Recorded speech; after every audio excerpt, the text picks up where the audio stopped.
Hi everyone, I'm Lady Teddy. I'm going to be reading out loud to you guys from Magium, which is a text-based choose-your-own-adventure story app that is free on both Android and iOS, and it's really good, so I highly recommend it to anyone that is interested in. It's really cool. I have a lot of respect for the author. There's a lot of different paths that you can take. The path that I am doing for my current read through is good smart fairy. So if it is a good or a smart option, I am generally going to choose I'm going to choose for everyone. Hi Ivy, welcome in. I feel like I haven't seen you in forever. Thank you for joining. Yeah, but if it is just sort of a conversation or general direction that the story could be going in, I'm going to allow the viewers to pick the path or pick the choice. There is no pressure. I know a lot of people just like listening to this to fall asleep, so I will generally read out loud what the options are and tell everyone you've got about a minute to decide. If no one says anything, I will just proceed to move forward with whichever one I am inclined to pick. So yeah, if anyone has any questions, I know it's in the middle of the story. You know, what I've been thinking about doing is on my page, adding a panel, just sort of doing a character description so people can have more of a general idea what exactly is going on. But if anyone has any questions, since I have not done that yet, feel free to ask and I'll try and give a general explanation of what's going on. So yeah. Here we go. Can everyone see it? Yes, it is showing up. Cool.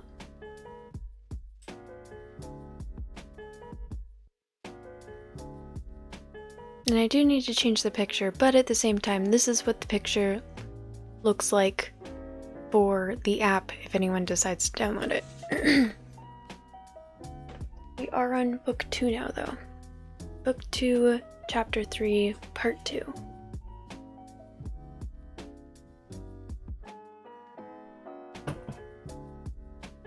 And I have turned off all sound alerts, so I would not recommend anyone redeem any sound alerts because they will not work. What's going on right now is they are in an underground maze trying to find the Minotaur. The party is they're going to be forced to fight in an arena.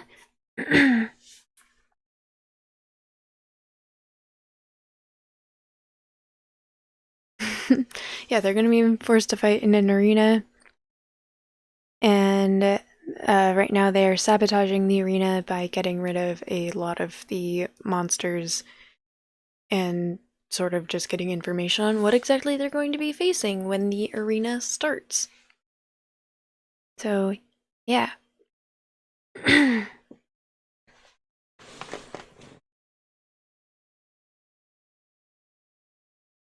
And I am suddenly cold, so jacket goes on.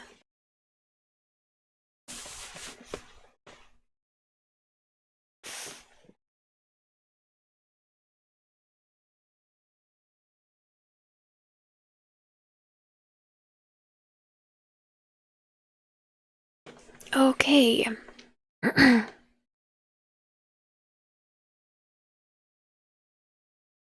Oh, and they've realized that they're not able... Oh, okay. Furon grins. Thank you, Araka. I believe that will suffice, he says. As Aluna noted, this well is made from a material that does not allow magical sense to pass through. This type of black rock is not uncommon in underground caves such as this, and it is called ceridium. The owner of the arena must have chosen to build his labyrinth here specifically because of the existence of these rocks. There wouldn't really be much of a point in making a labyrinth if people could just use their magical sense to see through walls. Now would there? As the goblin was talking, Layla was busy inspecting the floor of the cave with a very focused look on her face. Firon notices her and he goes closer in an attempt to figure out what she is studying so attentively. Is there something special about this corridor's floor? He asks her. Layla nods. She then points towards a black spot on the ground, which is almost indistinguishable from the color of the rest of the floor. This is no ordinary black stain, Layla writes. It is troll blood. Look, there's one. It is troll blood. Look, there's more over there. And there as well. The trail is fresh. If we follow the drops of blood, they might just lead us to the Minotaur. Or the trolls could very well be baiting us, so we walk directly into their ambush, the tiger says. Since when do trolls leave blood trails anyways? Don't they have regeneration powers that heal all of their wounds in a matter of seconds? Not all of them, Luna says. The effectiveness of their regeneration varies from individual to individual. Oh, I forgot, she's a child. Not all of them, Luna says. The effectiveness of the regeneration varies from individual to individual. There's also certain types of wounds that heal slower than others. We have no way of knowing whether this trail was left deliberately or accidentally. Not that it matters, really. As long as we aim to reach the Minotaur, we are going to run into trolls sooner or later, whether we follow this trail or not. Propose to follow the blood trail, propose to avoid the blood trail. It could be an ambush, but they don't really know which way to go anyways, so I'm inclined to pick this one, but I don't really feel like smart or good would know one way or another. So if anyone would like to pick the other one, now is your chance. Otherwise, I will pick this one in about a minute.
All right.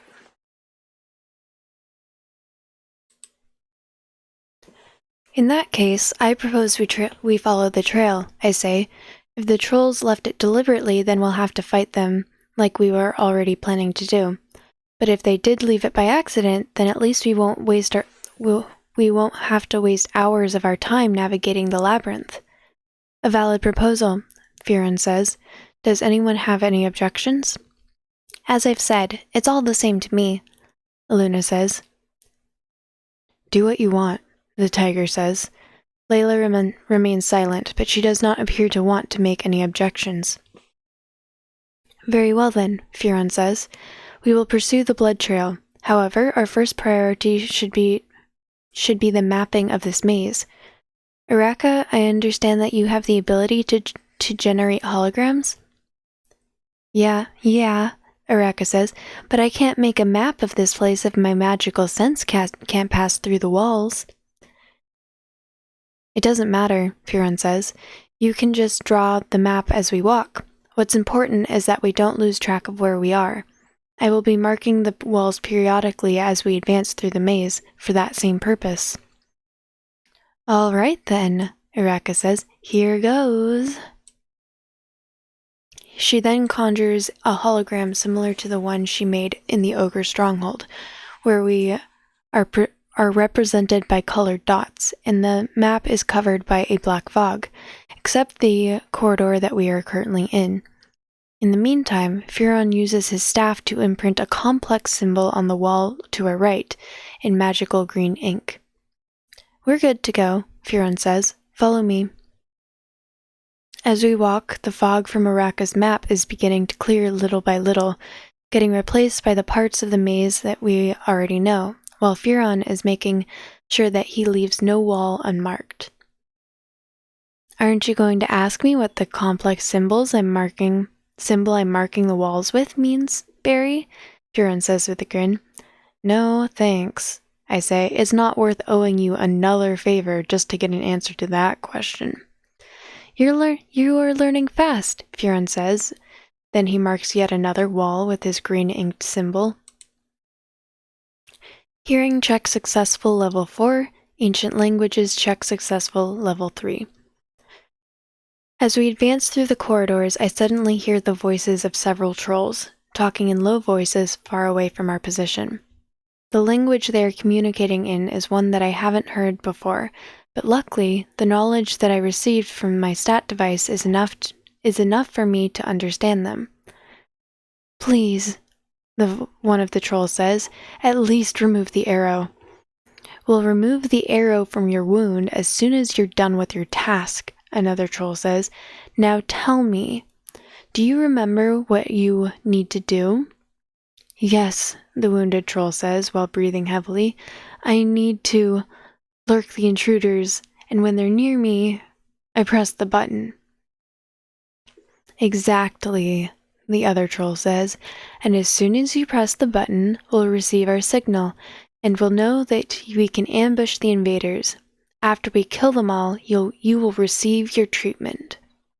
Yes, the wounded troll says, the treatment. Do not fail us like before, the other troll says. After beginning this last phrase, the corridor once again falls silent. A few minutes later, we finally reach the end of the trail of blood, which leads us to a dead end, but also to a wounded troll with an arrow stuck in his chest, sitting on the ground with his back leaning against a wall. We study the troll with his surroundings from a safe distance in an attempt to figure out if this is supposed to be a setup for an ambush or not. But there is no way to tell for sure. Are you the intruders? The troll says in common while breathing heavily. We are indeed, Furon says. Please, the troll says, could you help me remove this arrow from my chest? And why would we do something like that? Furon says. You are looking for the Minotaur. Yes, the troll says. If you help me, I can lead you to him. I know the way. Help him remove the arrow. Leave him to die. Where are all the other trolls you were talking to earlier? Well, we know not to remove the arrow. Leaving him to die, I think, would be the evil berry move, and not overly smart. And he heard the conversation. So I'm going to go with this one. Where are all the other trolls you were talking to earlier? The troll panics when he hears what I had to say, but he tries in vain to appear calm and collected. What other trolls? The troll says. I don't know what you're talking about. I'm the only troll here. The others left me here to die. You're hiding something behind your back, aren't you? I tell him. Some sort of remote? I heard the other trolls telling you to press the button after you convince us to approach you. No, the troll says. You must have misheard something. You do realize that the remote they gave you is probably meant to trigger an explosion, don't you? I tell him. If they really wanted to ambush us, They wouldn't have needed a signal to know when to come. All they had to do was hide somewhere nearby. No, that's not true, the troll shouts. They would never do something like this. They wouldn't? I ask him. What about the arrow in your chest, then? As far as I know, we should be the only intruders in this caverns. Who shot that arrow at you, if not the other trolls? They said they would treat my wound if I complete my task, the troll says. Hey, if you trust your friends that much, then go ahead. Then who am I to convince you otherwise? I say. Go ahead and press that button. Your cover has been blown anyway, so you might as well use that signal to call your friends to help, right? The troll looks at me helplessly as he holds his thumb over the button, but in the end he does not have the courage to press it, and he lowers his head in defeat. I see that you have finally decided to stop deluding yourself, I tell him. That's good. It means that now we might actually be able to work out a deal. How about it? Give me that remote of yours, and I'll remove the arrow for you. Then you can hold your promise of leading us to the Minotaur. Sound good? The troll makes no sound for the next few seconds. You speak to me as if I had a choice, the troll says. Achievement unlocked. Once an enemy, now an ally. Well, if you've already made up your mind, I say, then go ahead and throw that remote over here. I'll make sure to catch it without accidentally pressing the button. Take it, the troll says as he throws his remote, and I catch it with both of my hands. I throw myself at your mercy. Here, hold this, I tell Aluna as I hand her the remote. Meanwhile, I'll go remove that arrow. Keep the remote, Aluna says. Removing the arrow will fix nothing. He's obviously been poisoned. Otherwise, he would have healed himself by now. Unless I cast a spell to remove the poison, he's not going to get up from here.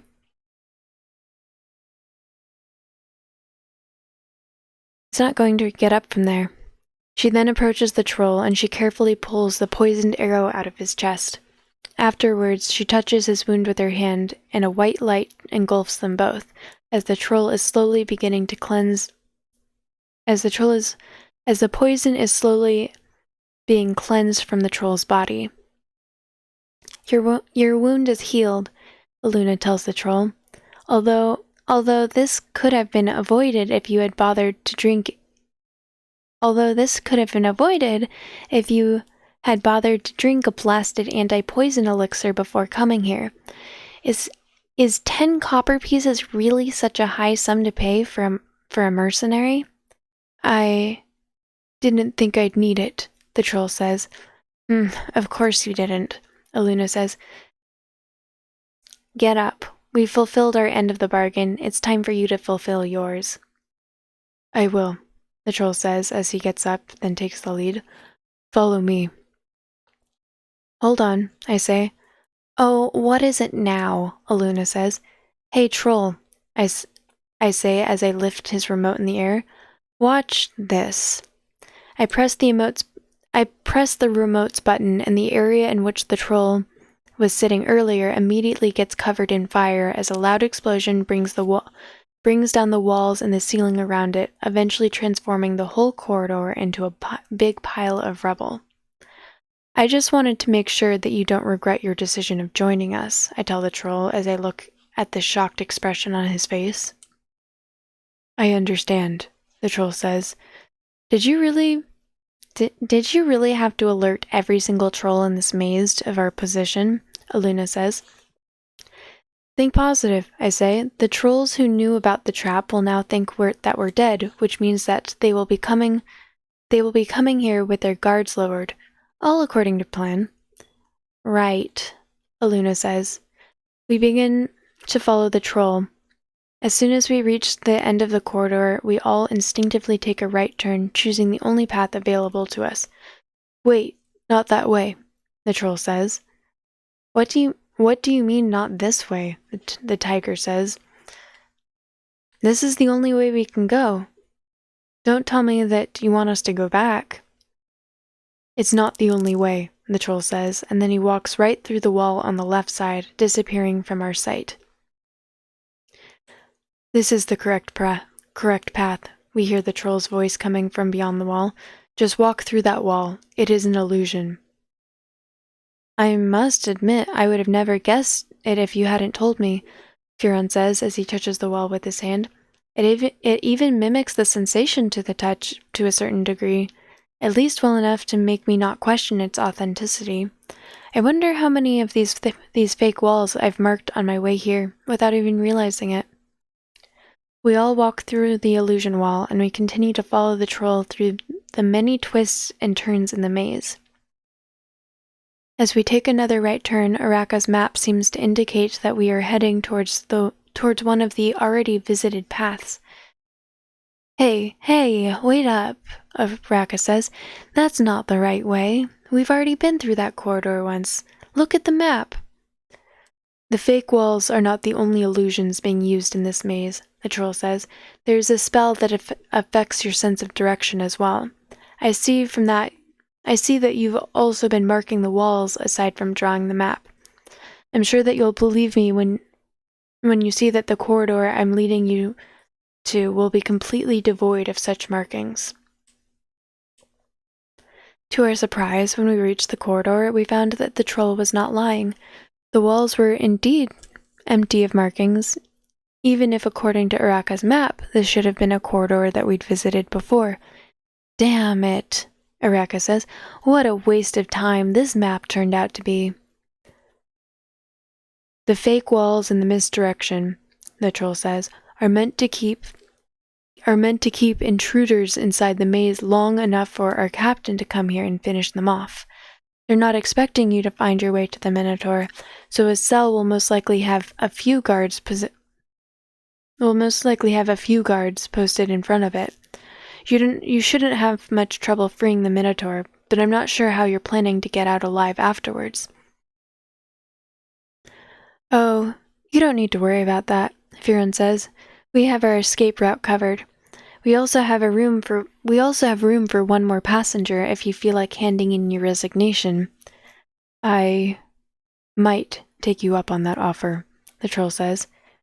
May I ask for what reason the other trolls chose to turn against you?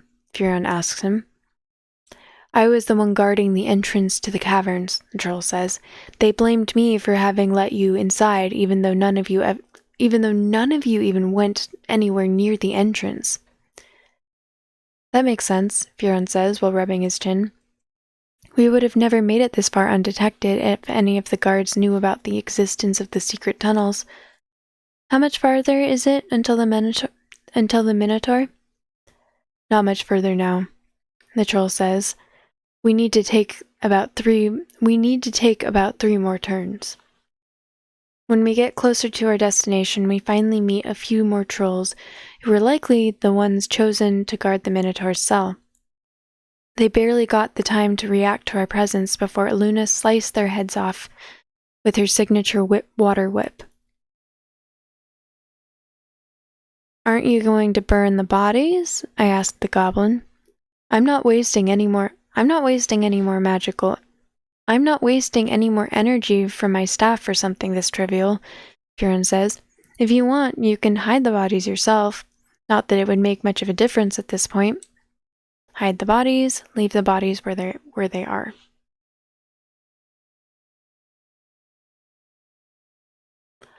I feel like smart. I'm inclined to pick this one, but at the same time, they know they're there. They don't expect them to be there. There isn't really much of a point. So,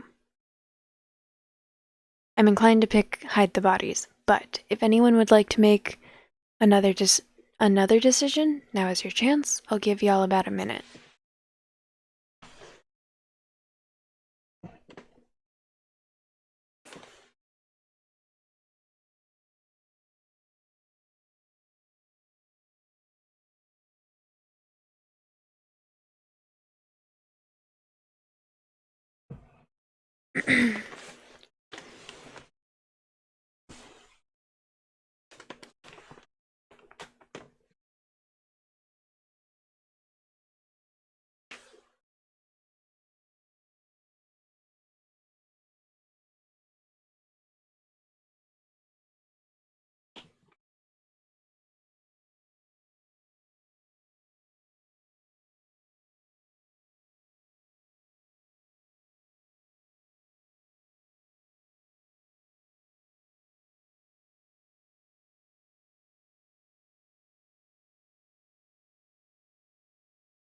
Alright.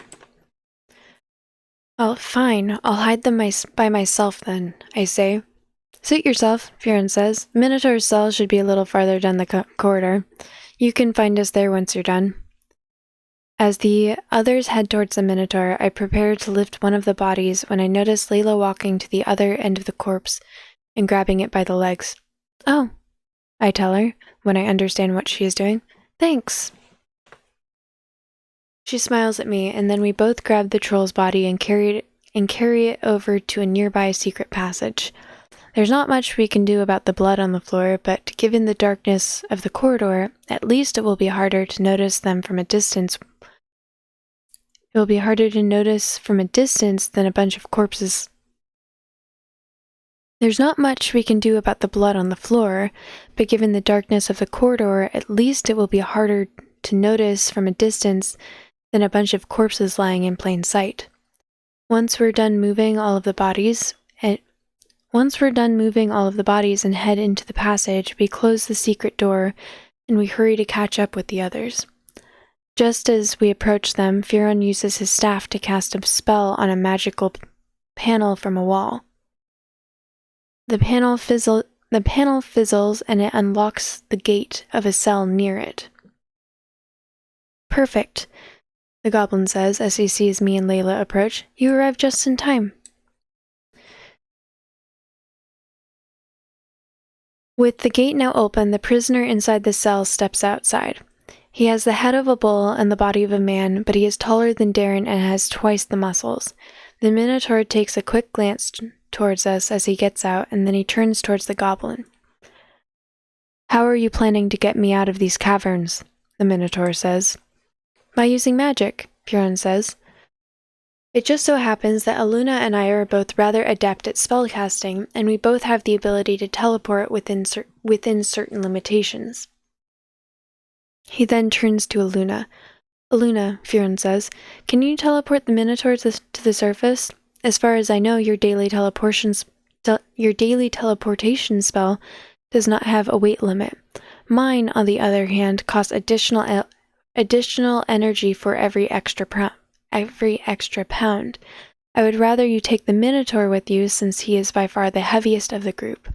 I will be with you shortly after I lead your friends to the secret passage I mentioned earlier. Luna nods, and the goblin now turns towards the Minotaur. Once you are on the surface, Aluna and I won't be able to help you, Fiorin says.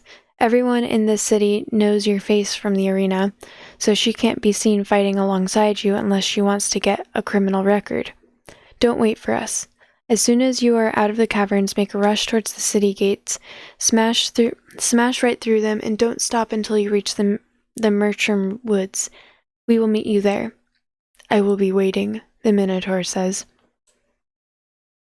We should get going, Aluna says as she grabs the Minotaur's hand in order to get ready for teleportation. She gives us one last look, stopping her gaze for a few seconds as her eyes meet mine. Don't die, she tells me simply. I won't, I say. She then casts her teleportation spell, and both her and the Minotaur disappear from our sight. This way, Fiorin says as he goes back the way we came from. He then stops by a wall and he taps it lightly 3 times with his staff, causing a secret door to open up and to reveal a hidden passage. This tunnel will lead you back to the upper levels, Fiorin says. I trust that you will be able to find your way back to your cells from there. Well managed, I say. I think I should also mention that the tunnel can only be opened from this side, Fiorin says. Once you enter it, you won't be able to go back. The goblin then turns to Layla. As far as I know, he says, Barry is required to return to his cell unless he wants to get disqualified from the tournament. You, however, are bound by no such rules. If you want, I could give you a lift. There is enough energy in my staff remaining to teleport 1 extra person. Thank you, Layla writes. But I'm fine. I will take the tunnel. Are you sure? The goblin asks. I promise that I won't charge you much. I'm positive, Layla writes. Very well then, Furin says as he readies his staff and he signals the tiger and the troll to come near him. Oh, there was one last thing I wanted to tell you, Furin says as he looks towards me. A few days ago, 4 goblins I'd exiled from my camp came back with the 2 copper pieces that they required in order to pay the yearly tribute. When I asked them where they got the money from, they said that they got it from a scrawny human who was traveling with a dark-skinned warrior dressed in heavy armor and with 2 other women. They also said that the warrior had an X-shaped scar on his forehead. Since the warrior they were talking about is clearly the healer in armor, I can only assume that this scrawny human was you? Yeah, that was me, I say. Furin says, giving me a curious look for a few seconds. Well, the 4 goblins said that they were very eager to meet you again, so if you ever find your way to our goblin camp, be sure to drop by their house. I'm certain that they would be of help to you in one way or another. Sure thing, I say. If I ever have business there, I will pay them a visit. Furin nods, and he prepares to cast his teleportation spell. I wish you both luck, the goblin says. Next time we meet, I hope it will be under better circumstances. He then casts his spell and he vanishes into thin air alongside the tiger and the troll. Layla and I waste no time, and we enter the secret tunnel as the door shuts itself behind us. You have some very unique friends, Layla writes, smiling as we walk through the corridor. What's that supposed to mean? Actually, only one of them is my friend. You can say that again. I feel like any of these applies. I'm inclined to go for this one, but if anyone would like to pick a different path, now is your chance. I'll give y'all a minute.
Okay. You can say that again. I never thought I'd ever travel in the company of so many monsters, Layla writes. At least not unless I'd been captured by them. To be fair, I say, I wasn't expecting the goblin either.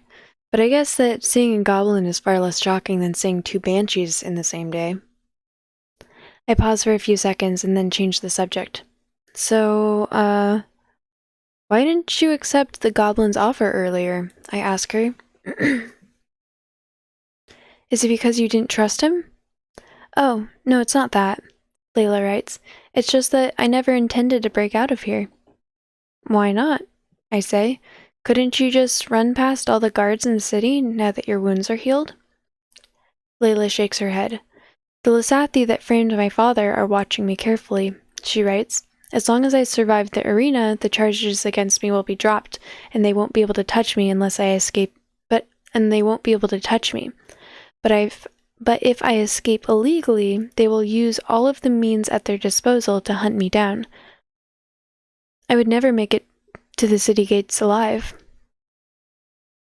You were saying that you'd rather fight the creatures from the arena, I say, than have a direct confrontation with the Lysathi of this city? Yes, Layla writes. The Lasathi have powerful artifacts that allow them to use magic, similar to the staff that the goblin general was using. At least in the arena, nobody is allowed to use magic, so as long as I have my stat device, I can stand a chance. Yeah, I guess I see your point, I say. Speaking of stat devices, I think we should pull them out to light this place up a bit. The goblin did say that there might be traps around here, so we should watch our step. We walked down the dark tunnel for a few minutes, carefully checking every step of the way for traps, or enemy ambushes. As we step into a larger area lit by the glowing blue crystals that we've seen before, we realize that all of our efforts to spot hidden ambushes have been wasted because the enemy was waiting for us here in this very room without making any effort to hide themselves. A single troll stands between us and freedom. However, it is a troll that is particularly bulky and is wearing anti-magic armor from head to toe while holding 2 scimitars in his hand. He grins triumphantly at us, and he decides to announce his presence by speaking as loudly as possible. Did you really think that you could get away that easily after all you've done? The troll says. Unfortunately for you, the existence of this passage was never a secret to us. As long as you triggered the alarm by freeing the Minotaur from his cell, I knew at once that you would try to use this tunnel to escape. Now tell me, where is the Minotaur? He's gone, I tell him. He teleported away with our friends.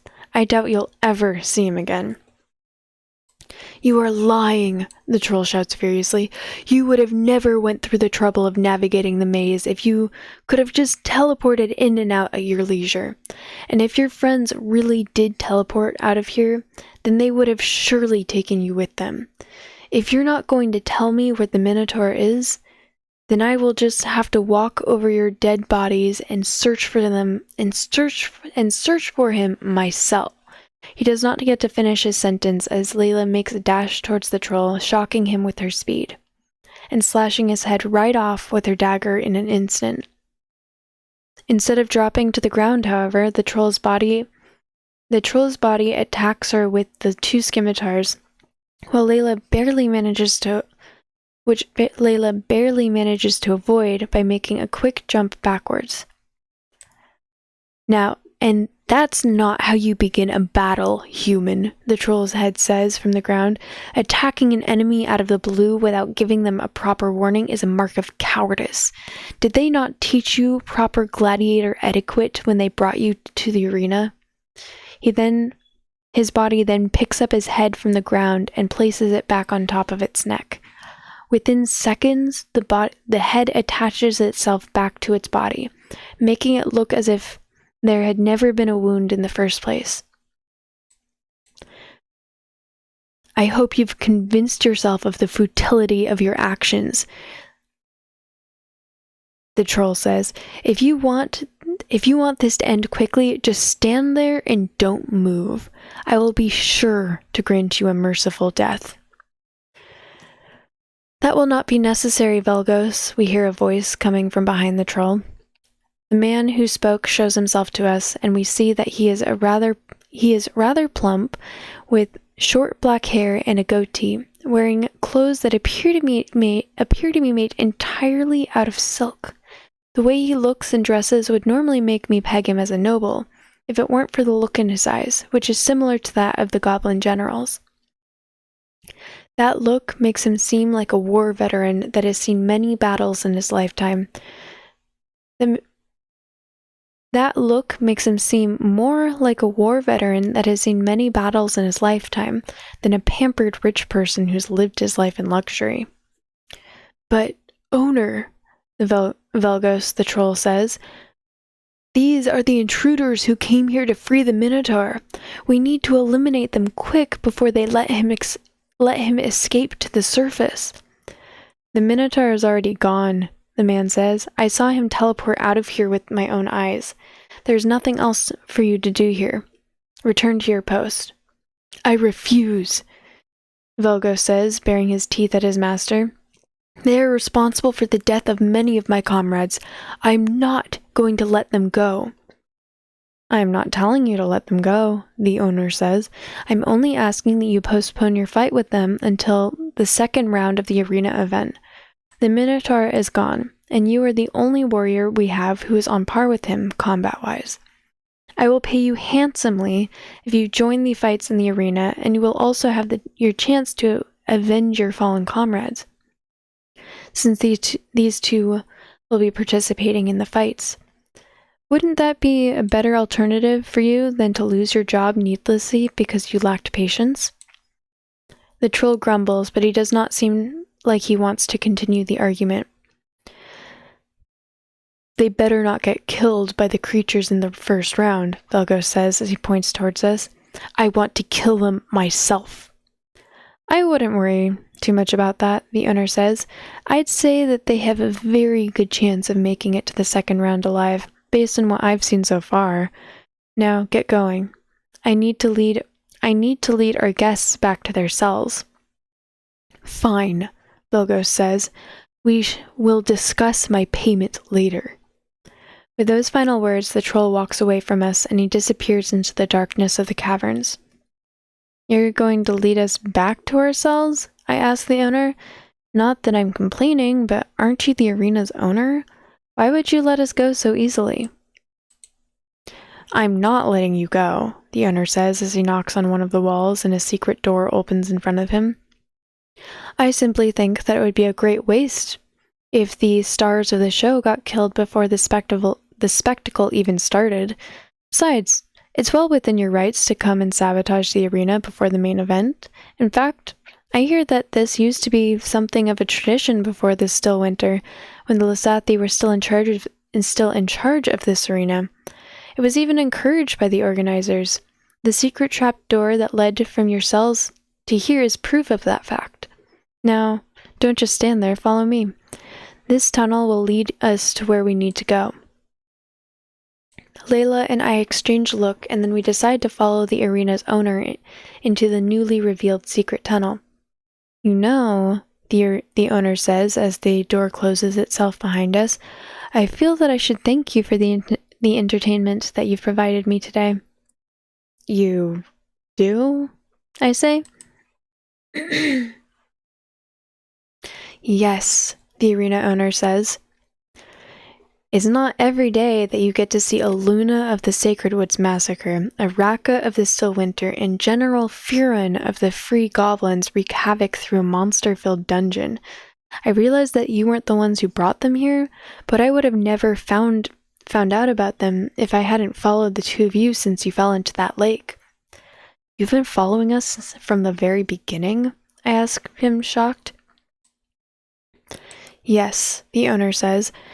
There is an ancient alarm system that has been set up since the age of the Lisathi, meant to warn me if anyone triggers the trap from the arena cells. I found you while you were drying up by the fire, and I have been following you from afar ever since. But how did you manage to remain undetected? I ask him. We even had Araka with us, who could detect invisible. We even had Araka with us who could detect invisible enemies. Your goblin friend is not the only one who knows about secret tunnels, the owner says. Over the years, I've built many such hidden corridors throughout these caverns, and I've had them covered with ceridium dust in order to make sure that I cannot be detected while I walk through them. I've also had an illusionist cast a spell on all of the walls, which make it so you can see through them from the inside of the hidden tunnels, but not from the outside. This allows me to watch the events unfold without giving myself away. So, I say, you've just been watching all this time instead of stopping us? Why? Because the show has already started, the owner says. I already told you, it is an old tradition of these arenas to have intruders attempting to sabotage the event, but I was not about to stop this from happening when it was the first time that I've seen any participants make it this far since I've inherited this arena from my late father. I only stopped the troll from killing you because I'm expecting great things from you during the main event. Why from us, I say? Why not from the other gladiators? Because the two of you are the only ones using stat devices, the owner says. Oh, I say, not knowing exactly how to respond to this. Like I said, you are not the only, like I said, you are the stars of the show, the owner says. I've even had one of the high-ranking Lasathi tell me that I would lose my job if I didn't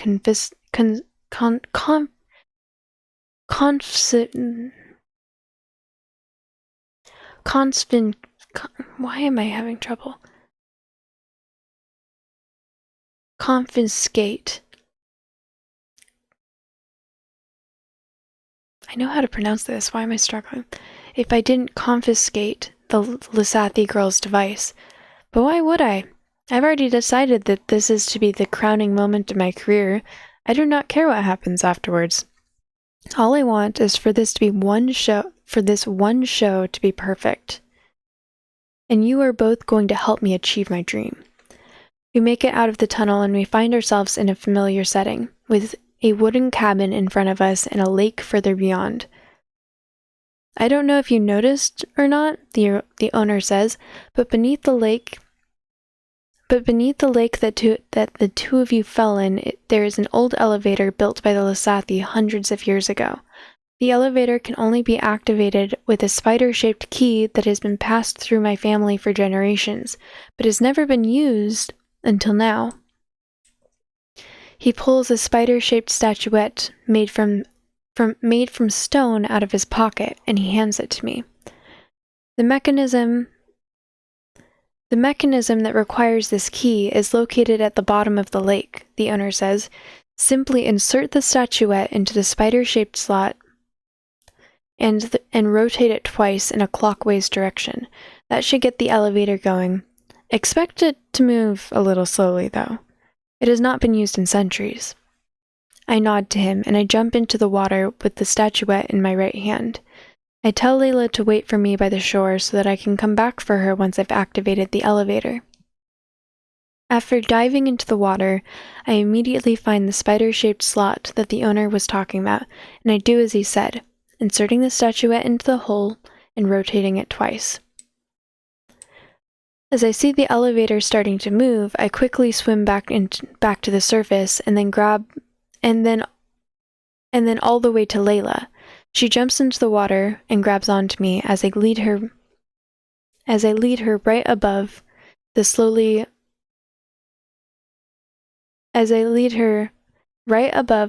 elevating platform.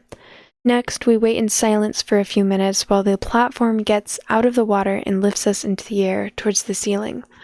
As we get close to the trapdoor that we initially fell through, the owner shouts his last words to us from the lake's shore. Remember that I have very high expectations from you, the owner says. Make sure that you do not let me down. Next chapter. Alright, so I'm gonna save.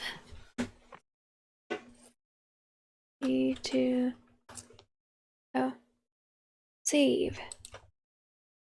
B2C3.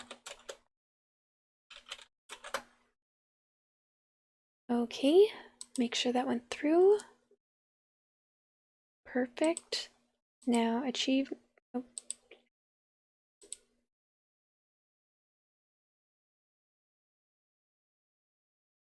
Transfer achievement to cloud.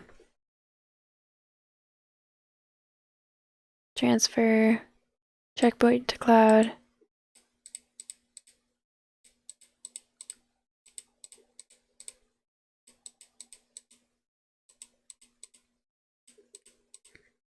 Yep, measuring. I know that these ones are already saved, but I'm gonna do them anyways. Back. Load. Cool. Quick. game.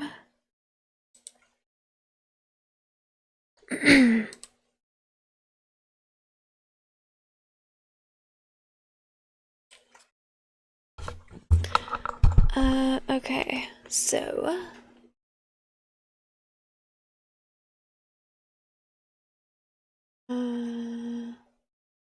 oh, Nuts, hello, welcome in. I'm sorry. Your name is the same color as the Pokemon community game, so I didn't see. How are you doing today? Welcome in. I am just ending. I'm sorry. So,